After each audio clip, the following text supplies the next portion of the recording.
आप इतना इंटरफेयर मत करिए कुदरत के साथ में कि आप उसको इम्बैलेंस कर दीजिए। मेरे और आपके खेती को समझने से पहले और खेती करने से पहले भी 10 लाख करोड़ साल से ये सब लोग एक दूसरे के साथ कोएग्जिस्ट कर रहे हैं।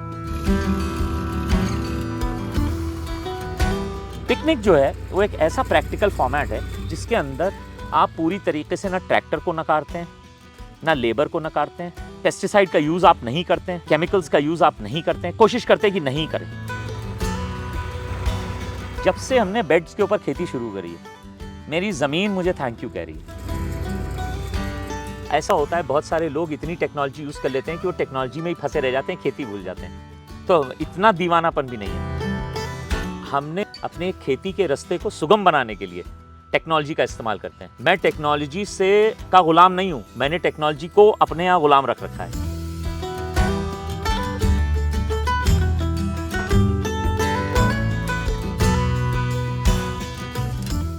साथियों, नीच पोटली में आपने हमारे पिछले वीडियो में फहद फारूकी साहब से मिले और देखा उनकी आम की खेती का तरीका। एक फैशन डिज़ाइनर जो किसान बना, एक फैशन डिज़ाइनर जो अपना कई करोड़ रुपए का कह सकते हैं जो कारोबार है, चलता हुआ कारोबार, जो दुनिया के बहुत खास ब्रांड के लिए कपड़े बनाता था, उसने अपना वो जो धंधा था, जो कारोबार था, वो छोड़ा और अपने बाग, अपने खेत, अपने गाँव लौटाया क्योंकि उनको खेती में कुछ करना था। लेकिन सिर्फ खेती में ऐसा नहीं था कि सिर्फ सनक के चलते आगे थे, उनको यहाँ पे इकनॉमिक्स दिखाई पड़ रही थी। उनको दिखाई पड़ रहा था कि खेती में भी रोज़गार है, खेती में व्यवसाय है, खेती में भी फ़ायदा है, बशर्ते इसको सही तरीके से किया जाए। तो फहद साहब, एक बार फिर से आपका शुक्रिया। धान गेहूं जो पारंपरिक तरीका है, पहले हमने उससे किया। वो रवायत से हटना ऐसे हुआ कि इतना पानी लग रहा था, इतना पानी लग रहा था, और फॉसिल फ्यूल की जो कॉस्ट है वो तो किसान के लिए वही है जो आपकी गाड़ी में पड़ता है, वही हमारे डीजल इंजन में पड़ता है। तो ये समझ में आया कि अगर इतनी महंगी खेती करेंगे हम, तो इसमें तो फिर हम तो अपना हासिल भी नहीं निकाल पाएंगे। और अगर कहीं हमसे गलती हो गई, क्योंकि हम तो अनाड़ी किसान थे, तो हमसे तो गलतियाँ भी होनी थी। तो अगर इतनी गलतियाँ होंगी और इतनी महंगी खेती है, तो हम तो हर बार अपना कैपिटल ही लूज़ कर देंगे। तो फिर वहाँ से हमने जो था वो समझिए एक तरीके से खोज शुरू करी कि हम कैसे इम्प्रूव कर सकते हैं। 5%, 10%, 3%, 8%, क्यूमुलेटिव लेवल के ऊपर वो जो है वो एक बड़ा हिस्सा बन जाता है, जिसके अंदर बेड्स एक बहुत इंपॉर्टेंट पार्ट है। रेस्ड बेड्स के ऊपर हम करते हैं, नालियों में पानी लगाते हैं, पानी कभी भी बेड के ऊपर नहीं आना चाहिए, और जो वैप्सा कंडीशन है वो बेड के तकरीबन 3 इंच नीचे से शुरू हो जानी चाहिए। पिकनिक का जो फॉर्मेट है और पायदार कुदरत का जो वो है आइडिया है कि ऊंचे पर खेती करनी है और नशेब में पानी होना चाहिए, वो आपको यहाँ पर बहुत बड़े लेवल पर होता हुआ दिखेगा। ऐसा है, देखिए ऑर्गेनिक खेती हम लोग करते हैं, लेकिन वो इतनी स्केल पर इतनी इम्प्रैक्टिकल है कि आप ये समझें कि इतना ना आप लेबर ढूंढ पाएंगे, ना इतनी खुरपी ढूंढ पाएंगे, ना इतनी औरतें ढूंढ पाएंगे, ना इतना टाइम निकाल पाएंगे। पता चला अगर मैं 20 एकड़ के ऊपर ऑर्गेनिक खेती करना चाहता हूँ, तो भाई मुझे तो अभी तक की इसका कोई सोल्यूशन नज़र नहीं आया। बहुत मुश्किल काम है। बीघा, 2 बीघे, 5 बीघे, एकड़, 2 एकड़, 3 एकड़ आप कर सकते हैं, ठीक, मगर एक बार आपका सिस्टम बन जाए तो हो सकता है कर सकते हैं। मैं किसी को नकार नहीं रहा हूँ, और क्योंकि मुझे मालूम नहीं है, लेकिन मैंने जो करके देखा, हमें तो ये समझ में आया कि ये बहुत मुश्किल काम है। पिकनिक जो है वो एक ऐसा प्रैक्टिकल फॉर्मेट है जिसके अंदर आप पूरी तरीके से ना ट्रैक्टर को नकारते हैं, ना लेबर को नकारते हैं, पेस्टिसाइड का यूज़ आप नहीं करते हैं, केमिकल्स का यूज़ आप नहीं करते हैं, कोशिश करते हैं कि नहीं करें, फर्टिलाइज़र आप लगाते नहीं हैं, क्योंकि ये सारी इनपुट है। तो हमारा आइडिया ये होता है कि आपको सबसे पहले ज़मीन को लेज़र करना है ताकि वहाँ पानी ना भरे, जहाँ आप खेती करें वहाँ पानी ना हो, नाली में पानी हो और खाली पे खेती हो। ये आइडिया है इसके अंदर पिकनिक का। और जो हमारे बेड्स हैं वो इतने डल्लप की तरह नरम होने चाहिए, उसमें 25% पानी होना चाहिए, 25% हवा होनी चाहिए और 50% सॉइल होनी चाहिए। ये फिलॉसफी है। जो अगला लेवल है वो है कि नो टिल, यानी आपको उन बेड्स को मिटाना नहीं है बार बार। अच्छा, उसके पीछे क्या फिलॉसफी है? अच्छा, वो जो जब इसको प्रमोट करते हैं तो ये है कि जो जड़ें हैं उनसे ज़्यादा कार्बोनिक मैटर किसी और चीज़ में नहीं होता है। हम जब जुताई करते हैं तो हम उन जड़ों को एक्सपोज कर देते हैं एयर से। जितनी जल्दी कोई चीज़ डिकम्पोज होगी उतना उसके अंदर से जो कार्बोनिक मैटर है वो रह नहीं जाएगा, वो सब वेपराइज हो जाएगा।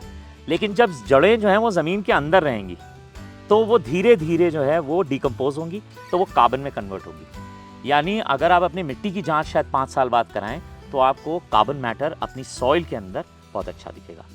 ये पूरा जो फॉर्मेट है ये बॉटम अप है, यानी आप सबसे पहले अपनी मिट्टी को सुधारेंगे, अपनी मिट्टी की जो रिक्वायरमेंट्स है उनको पूरा करेंगे, मिट्टी ही आपकी खेती को सुधारेगी।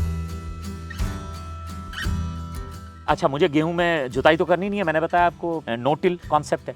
प्रिसिजन प्लांटर मेरे पास है, इन्हीं बेड्स के ऊपर फटाफट सनई, ढैंचा और इसके साथ में 2-3 दालें, जो भी मुझे बीज मिल गया इधर उधर के, कॉर्न, मक्का, ज्वार, बाजरा जो मिल गया, मैंने वो सब मिक्स किया, एक 5 पंचमेल सीड बनाया और वो अपने प्रिसिजन प्लांटर के अंदर डिस्ट्रीब्यूट कर दिया और ट्रैक्टर चलवा दिया।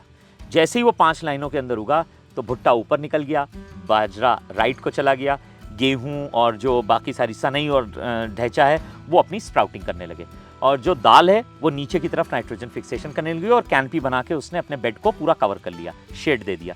क्योंकि गेहूं के बाद में एक ऐसा टाइम आता है जिसमें बहुत सनलाइट पड़ती है ज़मीन के ऊपर, जिसे कहते हैं जेठ का महीना। हाँ, जेठ लगता है, या जेठ का ताप।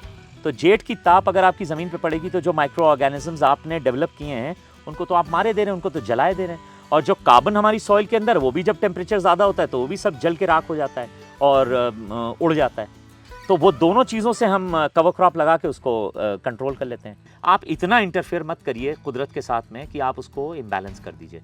मेरे और आपके खेती को समझने से पहले और खेती करने से पहले भी 10 लाख करोड़ साल से ये सब लोग एक दूसरे के साथ कोएग्जिस्ट कर रहे हैं। तो हम इतने चतुर कैसे हो गए ये 50-70 साल में कि हम सबको मैनेज कर लेंगे। आप जब अपनी मर्जी से खेती करेंगे तो आप फंस जाएंगे।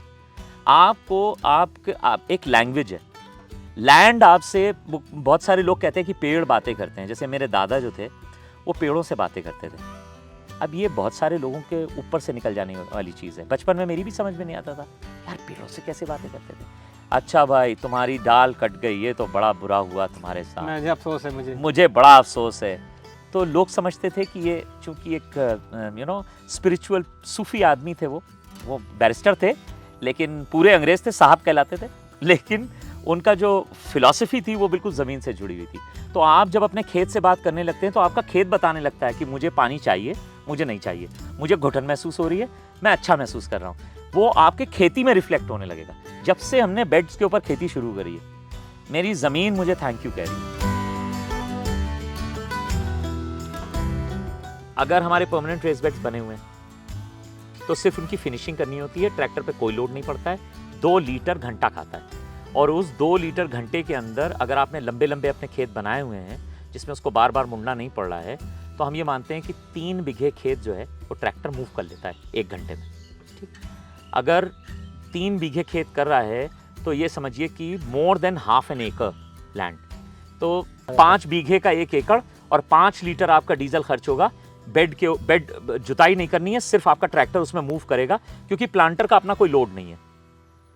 प्लांटर का लिफ्टिंग लोड है, ड्रैगिंग लोड कोई नहीं है, वो तो पीछे तना हुआ है, सारा लोड ट्रैक्टर के टायर के ऊपर है, और ट्रैक्टर इतना पावरफुल वो होता है कि जुताई तो हो नहीं रही है तो ऐसे ही चलेगा।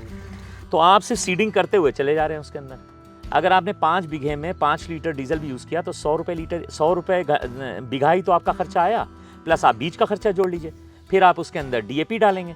मैं डीएपी डालता हूँ 20 किलो बीघा, तो आप ये मान लीजिए कि 100 किलो डीएपी 3600 रुपये, 3600 रुपये का खर्चा हो जाएगा। ये 3600 का ये खर्चा हो गया, 1450 रुपये ना? ठीक। हाँ, इसके साथ में हम 11 मिला कॉम्प्लेक्स इस्तेमाल करते हैं। ठीक, वो होती है 1 एकड़ में आधा पैकेट, आधा बोरी। हम आधा बोरी भी नहीं इस्तेमाल करते, हम 1/4 करते हैं, क्योंकि हम 2 ही चीज़ों में कंजूस हैं ज़िंदगी में, एक स्प्रे कराने में और दूसरा केमिकल खाद इस्तेमाल करने में। मैं चाहता हूँ कि ये बिल्कुल ना हो, लेकिन ऐसा मजबूरी ऐसी पड़ जाती है कि इस्तेमाल करते हैं और इसको हर साल हम कम करते हुए चले आ रहे हैं। ऐसे व्यवसायिक भी करना है, क्योंकि आखिरी में आपको साल देखना डर लगता है ना, डर लगता है ना कि मान लीजिए मैंने बिल्कुल ना किया इसके अंदर नहीं हुआ, क्योंकि हम जो अपने घर के लिए करते हैं उसमें तो हम कुछ नहीं करते, उसमें हम कुछ नहीं डालते, लेकिन फिर हम ये भी नहीं जोड़ते हैं कि वो कितने बीघा है और कितने क्विंटल निकाला है, लेकिन इसको तो बेचना है ना। I don't know. हाँ, और जैसे जैसे हमारी ज़मीनें सुधर रही हैं, हम केमिकल्स का यूज़ बिल्कुल ज़ीरो की तरफ ले जा रहे हैं।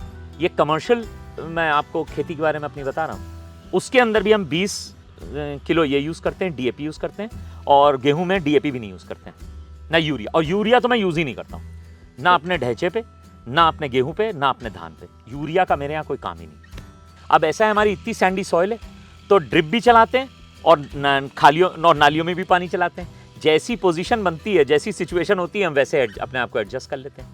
ड्रिप तो बहुत ज़रूरी है। मेरे पास 14 हेक्टेयर ड्रिप है ऑपरेशनल, सारे लैटरल्स हैं मेरे पास, सब ऑपरेशनल है और खुद डिज़ाइन करी हमने। ये कुदरती खेती में बहुत सारी मैकेनिज्म बहुत का इस्तेमाल जी, किया गया है। जी, जी। बिना मैकेनिज्म मैकेनिज्म किया है, लेकिन ऐसा है कि वो लाइबिलिटी नहीं है, एसेट है। मैंने उसे I have used it to my advantage rather than. ऐसा होता है बहुत सारे लोग इतनी टेक्नोलॉजी यूज़ कर लेते हैं कि वो टेक्नोलॉजी में ही फंसे रह जाते हैं, खेती भूल जाते हैं। तो इतना दीवानापन भी नहीं है। ऐसा है कि हमने अपनी ज़िंदगी को सुगम बनाने के लिए, अपने खेती के रास्ते को सुगम बनाने के लिए टेक्नोलॉजी का इस्तेमाल करते हैं। मैं टेक्नोलॉजी से का गुलाम नहीं हूँ, मैंने टेक्नोलॉजी को अपने यहाँ गुलाम रख रखा है।